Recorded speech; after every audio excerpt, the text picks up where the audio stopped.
सभी को राम राम। आपका मेरे एक और नए न्यू व्लॉग में स्वागत है। आज तक तो मैंने सुना ही सुना था कि जो कुछ होता है अच्छे के लिए होता है। ये मैंने आज देख ही लिया, क्योंकि रात को हम प्लान बना के सोए थे कि सुबह अर्ली मॉर्निंग खाटू श्याम और सालासर के लिए निकलना है, लेकिन सुबह सुबह गाड़ी पंचर मिली। फिर उसके बाद इस चीज़ को डिले करके बीपी अपरेटस उठा के बैठक की तरफ प्रस्थान किया, क्योंकि नियमित रूप से पिताजी का सुबह सुबह बीपी चेक करना था।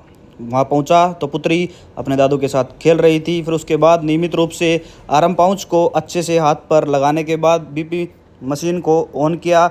उसके बाद मशीन ने अच्छे से पंपिंग करने के बाद बीपी मेज़र करने के बाद मेरे को बताया। उसके बाद पिताजी को दवा देकर दुकान पहुंचा। दुकान पहुंचकर नियमित रूप से अच्छे साफ़ सफाई कार्य मेरे द्वारा पूर्ण किया गया। काउंटर साफ़ करने के बाद झाड़ू के माध्यम से अच्छे से दुकान की क्लीनिंग मेरे द्वारा संपूर्ण की गई। उसके बाद एक कस्टमर आ चुका था। उस कस्टमर की हालत काफ़ी ज़्यादा ख़राब थी, लूज मोशन बहुत ज़्यादा थे। तो सबसे पहले उसको मेट्रोजिल लगाई। उसके बाद उसको आरएल का फ्लूइड चढ़ाने के बाद तब तक मुकुल जी पुत्री के साथ दुकान पर पहुंच चुके थे। फिर उसके बाद गाड़ी निकाली। धीरे धीरे करके गाड़ी में पहले पंप से हवा भरने के बाद धीरे धीरे करके गाड़ी को घर से बाहर निकाल कर गाड़ी को पंचर वाले के पास ले गया और वहां से पंचर लगवा कर घर पर वापस पहुंचा। फिर नियमित रूप से सबसे पहले टॉवल उठाकर बाथरूम की तरफ नहाने के लिए प्रस्थान किया। तब तक रिमझिम बारिश स्टार्ट हो चुकी थी। थोड़ी देर के अंतराल के बाद नहाकर रेडी होने के बाद दुकान पर पहुंचा। दुकान पर पहुंचने के बाद सबसे पहले मेरे द्वारा पूजा के कार्य को संपूर्ण किया गया। पूजा कार्य संपूर्ण करने के बाद नियमित रूप से दोपहर के खाने का एंजॉय अजित राड के व्लॉग के साथ लिया गया। व्लॉग के साथ खाना खाने के बाद पुत्री बिल्कुल रेडी हो चुकी थी। फिर पिता पुत्री ने एक अच्छी सी वीडियो क्लिप रिकॉर्ड की, क्योंकि हम रोहतक जाने के लिए तैयार थे। सबसे पहले रिमझिम बारिश में गाड़ी की तरफ प्रस्थान किया गया और गाड़ी को अनलॉक करके गाड़ी को स्टार्ट किया गया। सबसे पहले गाड़ी को अनलॉक करने के बाद गाड़ी के अंदर एंट्री ली, क्योंकि बारिश काफ़ी तेज़ हो चुकी थी, आधे कपड़े भीग चुके थे।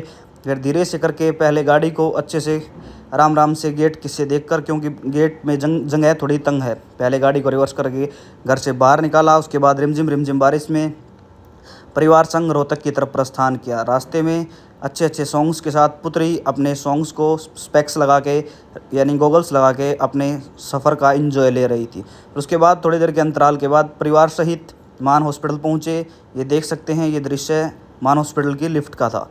परिवार सहित मान हॉस्पिटल पहुंचने के बाद वहां अपने रिलेटिव्स का हालचाल जानने के बाद वहां से गाड़ी उठाकर रिमझिम बारिश में रोहतक शहर के ट्रैफिक को क्रॉस करते हुए एलिवेटेड पुल के माध्यम से हम ट्रक ऑपरेटर यूनियन की पार्किंग पहुंचे, क्योंकि वहां पर गाड़ी पहुंच चुकी थी और ड्राइवर गाड़ी खड़ी करके अपने घर जा चुका था।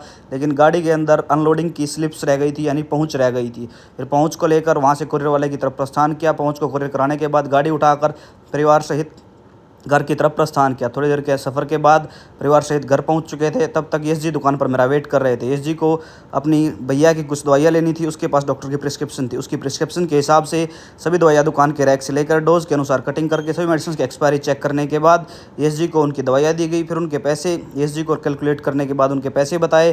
फिर एसजी ने उन दवाइयों के पैसे मेरे को दिए और दवाइयाँ लेकर और अपनी प्रिस्क्रिप्शन को लेकर अपने घर की तरफ रवानगी ली। शाम को एक और पेशेंट दुकान पर पहुँच चुका था।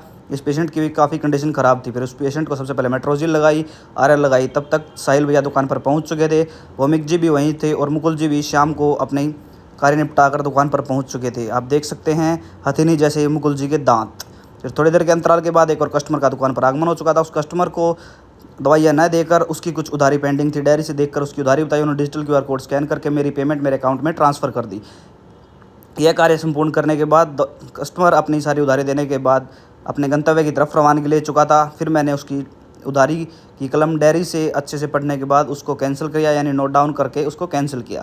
फिर उसके बाद स्कूटर उठाकर भांजे राजा की फरमाइश पर घेवर लेने के लिए गांव के चौक की तरफ प्रस्थान किया। वहां से बिदल वालों का मशहूर मावा का घेवर लेकर घर पहुंचा और घर पहुंचकर घेवर का अच्छे से आनंद लिया। दोस्तों, व्लॉग अच्छा लगे तो आप इस पूरे व्लॉग को द फार्मासिस्ट के फेसबुक और यूट्यूब पर रेगुलर देख सकते हैं। हम आशा करते हैं आपको हमारे व्लॉग काफ़ी अच्छे लगेंगे। प्लीज़ व्लॉग को लाइक करें, यूट्यूब चैनल को सब्सक्राइब करें, फेसबुक पेज को फॉलो करें। फिर मिलते हैं दोस्तों एक और नए व्लॉग के साथ।